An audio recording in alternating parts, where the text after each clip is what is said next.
course, I'm really excited and delighted to introduce Travis Keller, one of my colleagues who is giving the lecture about his solo exhibition, Domesticated. That closed recently. Probably many of you saw that in the gallery earlier this spring. Travis is a recent MFA graduate from the U of I, and he is currently teaching art appreciation here at Parkland College, as well as painting and drawing at Millikan University in Decatur. So he's very busy in addition to his studio practice. So I'm really happy that we could have him come and speak and show his artwork. So thank you so much. Please give me or help me give him a warm welcome. Thanks. Thank you. Thank you, Lisa. And hi, everyone. I'm Travis. Yeah, and thank you all for being here. Since I had to reschedule and everything, I got really sick that week and had to cancel it, but I'm really glad to be here. So I've been painting consistently for about 13 years. But before I start talking about my work, I would like to tell you a little bit about why I started making art. So to go way back, I was born in Las Vegas, Nevada, but in the summers or for holidays, my mom, my siblings, and I would go visit my grandparents in Arkansas, driving through Arizona, New Mexico, Texas, and Oklahoma. And to get back, we would have to go through the mountains right outside of Vegas, almost always at night. We would drive through without being able to see much more than the road, come around a corner, and see a city made of light amidst the darkness. I think I've been trying to replicate that feeling again with every painting I make. Something that is known, but distant, and made of light. Which brings me to my first artistic inspiration when I was a little kid, the greatest cartoon ever made, Batman, the animated series. So I'm not going to nerd out about all the things I love about this show, but I will note two things. First, I was fascinated by Gotham and how it was a character itself. And second, that the animators used black paper instead of white. This was to save money on black ink initially, but it also gave them a very specific way of working. They had to paint in the light. But jumping ahead to my undergrad, this is a painting, and the next slide will be a painting that I made right outside of undergrad. I went to college at the University of Arkansas and graduated in 2015 before moving to Buffalo, New York, where I maintained a studio of practice for about 6 years. During that time, I was making a lot of abstract cityscapes, dystopian, and sometimes they were more solid and sometimes they were more literal, but it was a continuation of the work I had explored previously. But now, as I look back, I really understand that I was just practicing everything I learned in undergrad and using straightforward invention and something that I liked painting to practice. So 6 years of practice. So this painting is actually titled Gotham, and if you've seen the show, or maybe even if you haven't, you may be able to tell that its buildings and color scheme are a complete ripoff.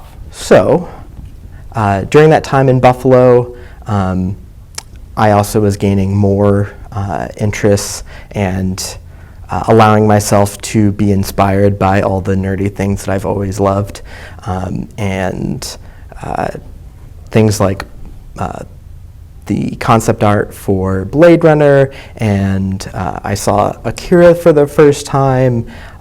Really was generating a lot of energy for me in the studio, especially when I was working about 40 plus hours a week. So the scale of the cityscapes got bigger, so I started to work bigger. The paintings got more complex. Sometimes they were broken up and abstracted, while others were more solid. As a side note, I am interested in the similarities between music and color.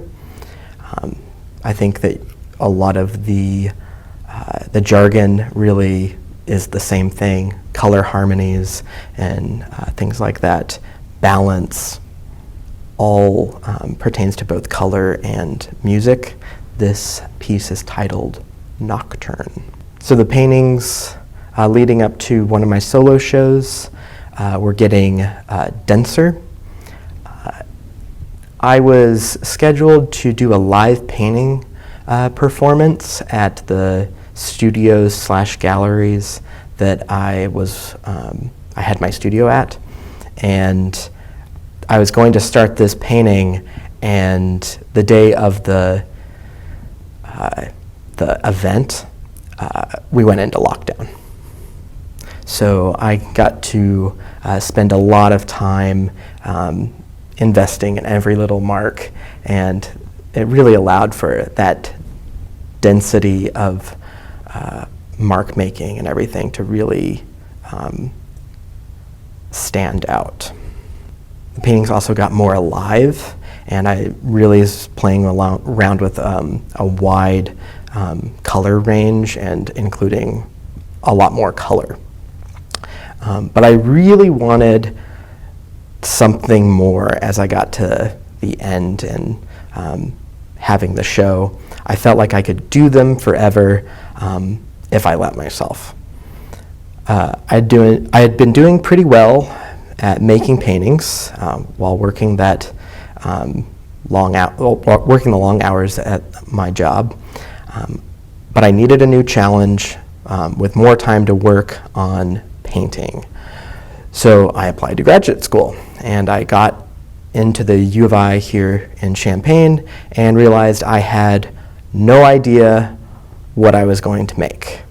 All I knew was that it wasn't going to be cityscapes. My thesis exhibition was titled Finding the Light. In it, I made paintings documenting the life of my chosen family as we lived apart. While I created them in grad school, my partner was also in grad school, so it was kind of a way to maintain those connections with her and our pets. So I would make the paintings, and then at the end, I would also write a narrative of those memories.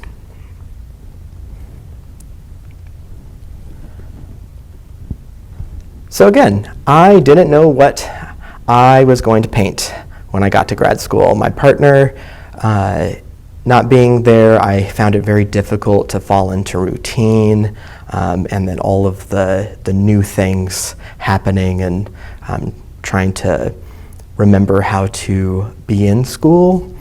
I was having a lot of meetings with instructors and talking about how I was feeling really lost and I didn't know what to do. And one of those instructors gave me the assignment to do something every day that wasn't for my art practice. So I decided to start dancing every day when I got home. Once I got into the habit, of course, I had to make a painting about it.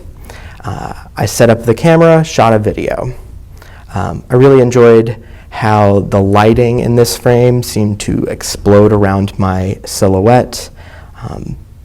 But I think that it was really important for me to see how my dog Harvey just walked right into frame, sat down, and watched me. During my first spring break, Harvey and I traveled to see my partner Mel and our cat Hermione in Athens, Ohio. I had previously made a painting of myself playing video games that we'll see later, and I liked the idea that we were living parallel lives while we lived apart. When I made this painting, I felt more connected to them, even though they were not with me. I was rebuilding my memories and extending that time. I could take this moment of concentration, a moment that I knew would be repeated, and then also be there with them in those memories. So Again, I'm a nerd and I love cartoons and movies and comic books and things. My favorite film is Punch Drunk Love, and it really is the foundation for the whole body of work in terms of color, space, emotion, and sound. It is about two strange people falling in love who can only be themselves around each other. Each of the characters have a color palette at the beginning of the film that then changes to include the other's color palette. Instead of fade-outs or simple cuts, scenes are transitioned with abstracted color fields paired with discordant music. I hadn't realized whenever I first started making the paintings that this film was informing them so much until I looked back at them all, and in particular this painting. So each of the paintings, again, has a narrative, and a few of them I will read the narratives today. I'll start with the title, and then I'll read. So, Herm, view from my perch. It was the end of the summer, before my second year of grad school. I was in Ohio, and Herm and I would often sit together on the couch against the window. She would perch herself on the back of the couch so that she could look outside. One night, while we were sitting here, Mel turned off the kitchen lights, and I noticed how 3 light sources emerged and overlapped with each other. The cool moonlight through the kitchen window, the warm light from the bedroom, and the street light coming in from the window behind us. Mel was silhouetted against the moonlight as she moved through the kitchen. The drop ceiling became a grid of colors fading in and out of each other. The lights created flat, crisp shapes of color that gave new dimensions to the furniture. I often wonder what Hermione saw and thought of this event. I'm sure it happens often when the moon is bright. Did she enjoy the casual spectacle? Did she ever anticipate it? So I was making all of these paintings with figures, and it was never really just one image that I was working from. A lot of the times it was many images or stills from videos that I would then piece together and hide a lot of that collage that I was doing. So as I was doing a lot of the digital compositing, I realized that I wasn't really interested in that process, and I was more interested in the actual collage and potentially showing it. So I went and visited Mel while she was working on her show, because she was in her 3rd year during my 2nd year. And I sat in the space, and I felt like it was getting really crowded with work, and I felt like I was taking up a lot of space in that in her studio, and but I took a lot of pictures, and then I came back to my studio, opened up the images, and they felt so wide open, and there was all this space because I had to use a wide-angle lens and to get everything. And I realized that it was that opportunity to show the collage and cut the space up and kind of push it together so it felt like the space more than it was a one-to-one representation. And I think it's pretty subtle in a lot of ways, but you can notice the pieces of where I was drawing from the cut paper, as I was using that as reference instead of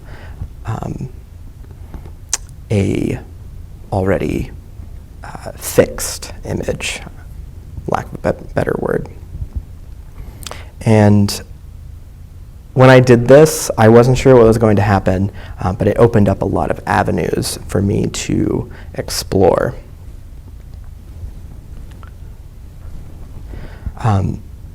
This is that painting that I first made my first semester in grad school.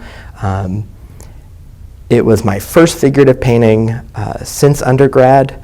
I had made one portrait at some point, but someone was like, oh, well, it doesn't really look like you. So I was like, oh, I'm just not good at figures, so I'm never going to do them. But going to grad school, I was in pursuit of doing things that I felt uncomfortable about and that were difficult. And you may notice that in this painting, I'm burning down those old paintings in the background. And I made multiple works after this, and then I got to my final year and I realized that this could become something because my goals were more clear now.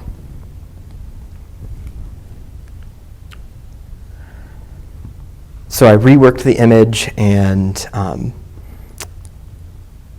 added things back in and all of that. One of those narratives I'm going to read now.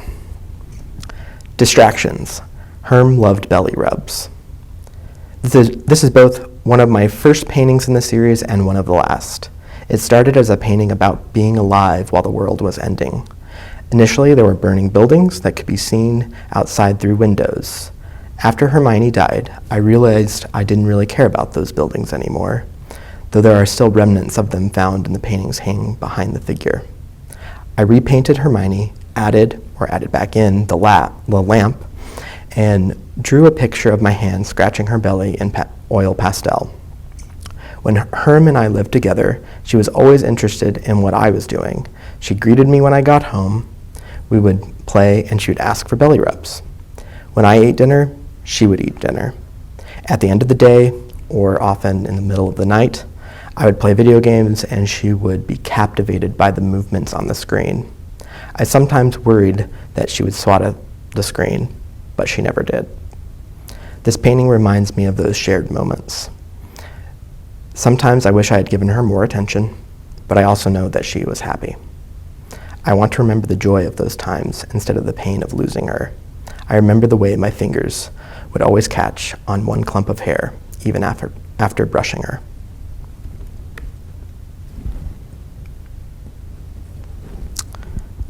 Saying hello. Hermione's death was rough. It happened shortly after I left to start the second semester of my final year. She had FIV, so when she needed her teeth out, she could not recover. No white blood cells. It didn't help that our vets in Athens, Ohio, had no ability or knowledge on how to help her. The first time we had taken her in, they started talking about putting her down as soon as they found out about the FIV.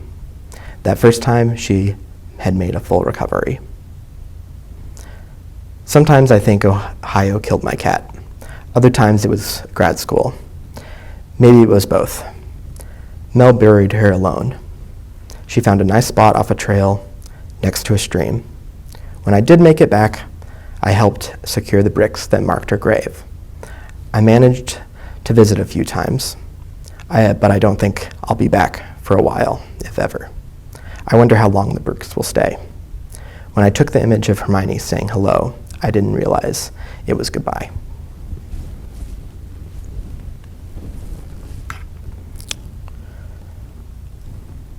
So lots of things happen when you're in school, and it seems like they always kind of happen, one right after another. And I think art is really important in how we deal with things, or at least how I deal with things.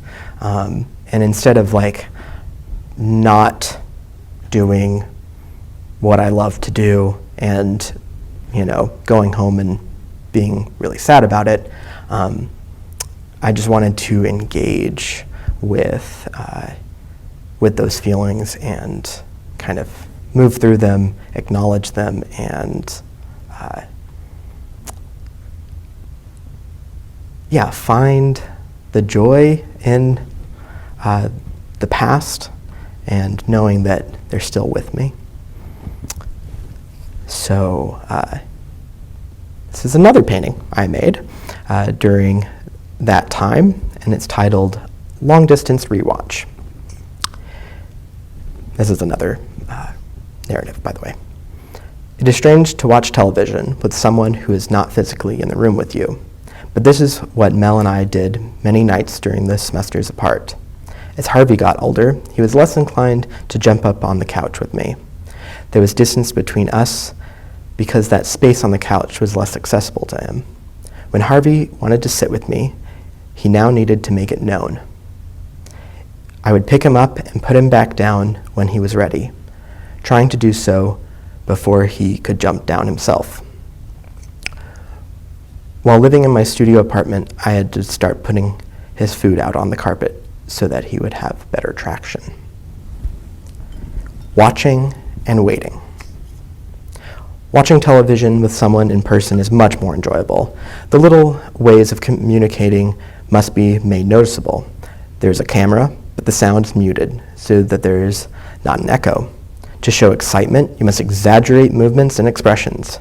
To make a comment, you must wait for the right moment so that you don't talk over dialogue. This all requires for you and the person you are FaceTiming to hit the play button in sync. One of you will be the designated countdowner. Then one, if not both of you, will have to tell the other person that your video is buffering, which causes you to pause, go back, and sync to a specific time, or even restart completely. Don't worry, you get used to it. Longing for a time before when you could just jump up on the couch when you wanted.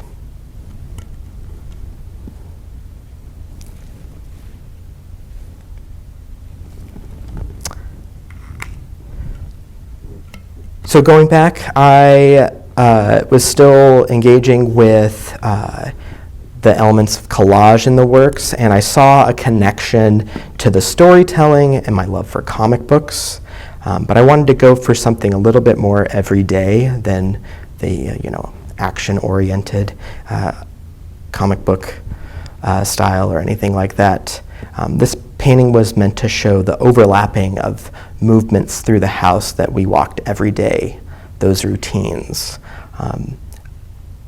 I really started to feel how time was getting more precious with Harvey as he was getting older. And we had just also lost Hermione, so I was searching for the good in the everyday moments we had. And it was difficult at times, though. While I was making this painting, Harvey did die, but at the same time, you may notice a new cat in the painting. Her name is Rudy. Epilogue. The light is blinding. The light is cold. Everything is warm. The coffee tastes a bit like dark chocolate. Waking up early in the morning is difficult for Mel.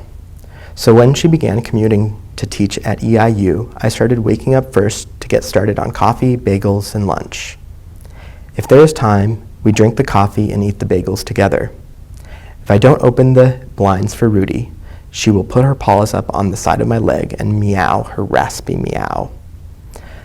Sometimes she gets her claws stuck. During the winter, Rudy must rest her paws on the front of the windowsill while standing on a chair meant for a bar. She looks strangely human stretched out this way. If I remember to open the window before she requests, she'll run at full speed up onto the chair, making an abrupt stop that doesn't seem possible. If it has snowed, the light will bounce off the floor and through the windows. These mornings, I do not need to turn on any lights. Bumping the heat, Mel will get out of bed.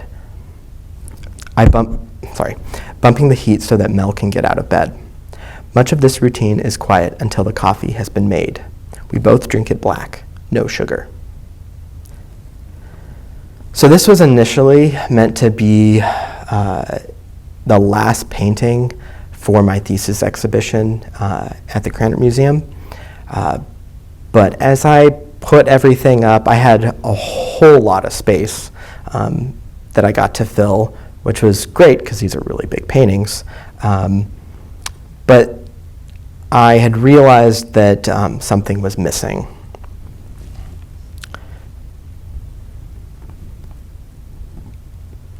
I looked around and I noticed how small Harvey was in all of the paintings, but I felt like I couldn't have the show without him being more fully represented. So my show was in the gallery and ready to be hung, but I still had about a week and a half to install. So I built a stretcher and made this painting. It was almost dry for the show. And I think that doing that, like making something so quickly, and I had made a smaller version of this painting before, but that time period being even more condensed, I think I was very, very specific with my goals. I mean, I knew that Harvey had to take up the whole picture plane, and when I was working, I started with this orange paint because I really wanted it to feel like light emanating from him. Often I think that portraits feel kind of dead in a way, which I did not want for this, for obvious reasons. I wanted him to be more of a presence, and whenever I have to move this painting around, I just kind of talk to it as if I'm talking to him, which I think is very, I think it's nice. It's like I still have him there. So that rounded out my thesis exhibition, and then there is my newest work titled Seeing Red. I got done with my thesis exhibition, and I had a little bit of extra time to start taking photos. I was in a view camera class, actually, so it was all 4x5 film, and I did a series that, you know, I was really trying to be a little bit more humorous and funny because had been dealing with a lot more, you know, sad feelings, and I took this photo because we moved into this new house that we've been renting, and you know, we're used to lots of sounds happening in apartments and things because there were people around, but then there were no people around and there were still sounds. And so a few times I got sent down to the basement to see what it was. And next to the basement was like a fly swatter, and I just kept thinking how funny it would be that would be my weapon of choice. And then, of course, trying to get to some kind of neo-noir look to the painting with the light passing through the blinds and onto the door, and this red light emanating, as if you know, I'm seeing red because it's red light, but also like I'm going to fight this thing that the red light is emanating from. So I have a little bit less to talk about, I think, with this painting, but this is kind of where I'm going, trying to engage with some of these personal stories in a little bit different way. But the thing to note is they're all going to have light as a character. Thank you. Thank you.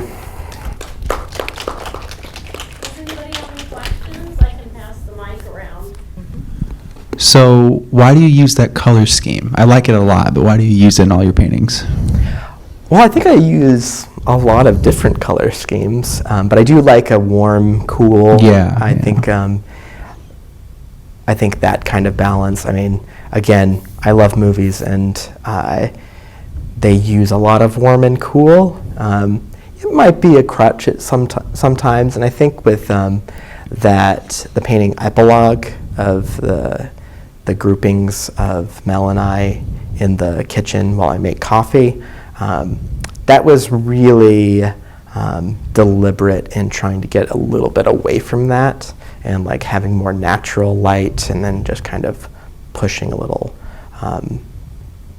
the the saturation and everything. Well, yeah, it was really good seeing your paintings, and I really enjoyed definitely some of the warm color schemes in it. Conveyed, it had some of this like balance to it. It was like, yeah, you can see a lot of emotion in it, but it was also kind of like subtly like happy a little bit, kind of peaceful.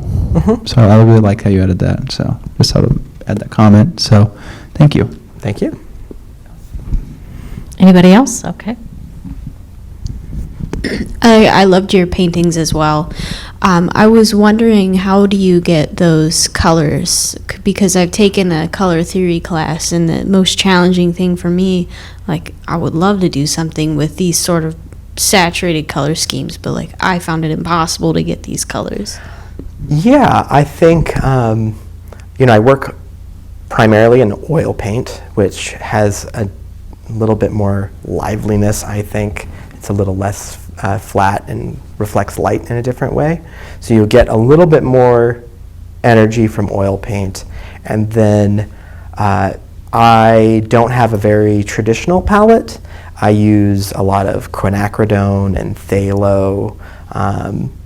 So colors that have a lot of oomph to them, high mass tint, so mixing them in, they'll like really stay that color even if I mix a lot of things into them.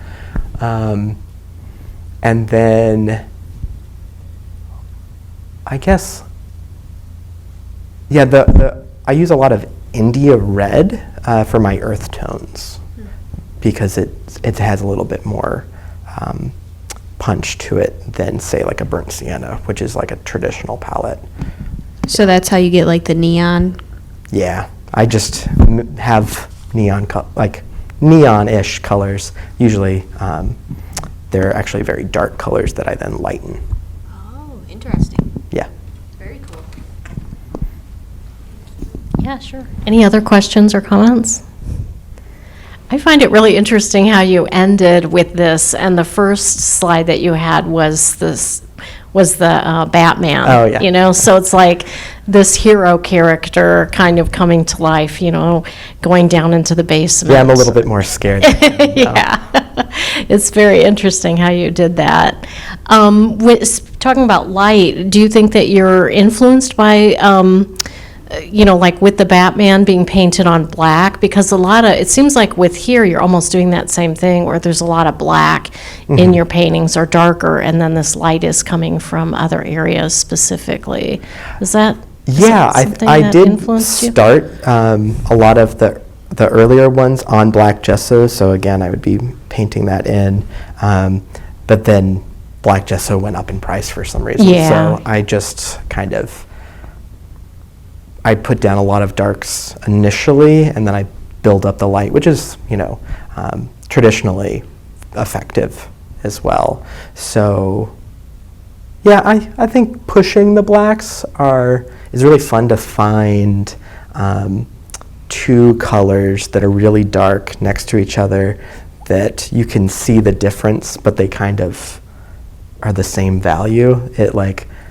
You do that with more like mid-range colors, and they like vibrate, but it's really subtle vibration in the darks.